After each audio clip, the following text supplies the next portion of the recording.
मठौते में जल लेकर के आया है चरण धोने के लिए, और चरण धोने लगा। बड़ी देर हो गई चरण धोते धोते, तो ठाकुर जी ने कहा, राम जी ने कहा कि चरण धुल गया केवट? कि हाँ धुल गया। भगवान ने चरण नीचे रख लिया तो केवट बोला कि थोड़ी प्रतीक्षा करते, अभी पैर धोया, गीला पैर फिर रख दिया जमीन पर, फिर रज लग गई, अब फिर धोना पड़ेगा, पहले मुझे पहुंच तो लेने देते। अब लक्ष्मण जी ने कहा कि लो अब दिन भर यही करते रहो, बार बार अब की बार ये पैर धो, अब के वो धो, अरे पैर नीचे रखे जाएंगे तो रज लगेगी ही।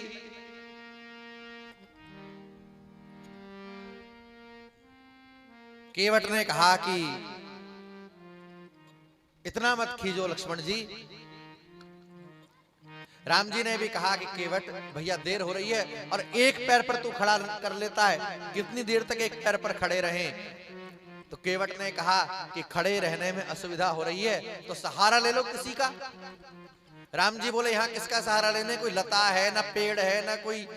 बोला केवट बोला कि किसी और का सहारा नहीं मिल रहा, किसी आदमी का ले लो। अब सहारे के लिए आदमी खोजें।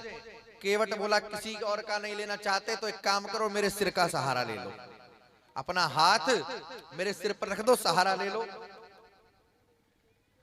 भगवान कहते हैं कि देखो कितना चतुर है, दुनिया हमसे सहारा मांगती है और आज ये हम ही को सहारा देने वाला बन करके बैठा है। भगवान ने केवट के माथे पर हाथ रखा, केवट ने चरण धोए। भगवान ने कहा कि भैया अब तो पार कर केवट।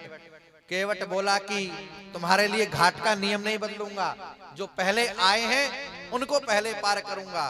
राम जी ने कहा कि दिखता तो कोई नहीं है। केवट बोला दिखाई देते तो पार हो ही जाते। भगवान बोले कि कौन है? केवट बोला कि हमारे पूर्वज हैं, हमारे पितर हैं। भगवान ने पूछा कि तुम्हारे पूर्वजों का उद्धार कैसे होगा? केवट बोला वैसे ही जैसे आपके पूर्वजों का हुआ था। केवट कम नहीं है, केवट कहता है जैसे आपके पूर्वजों का हुआ था।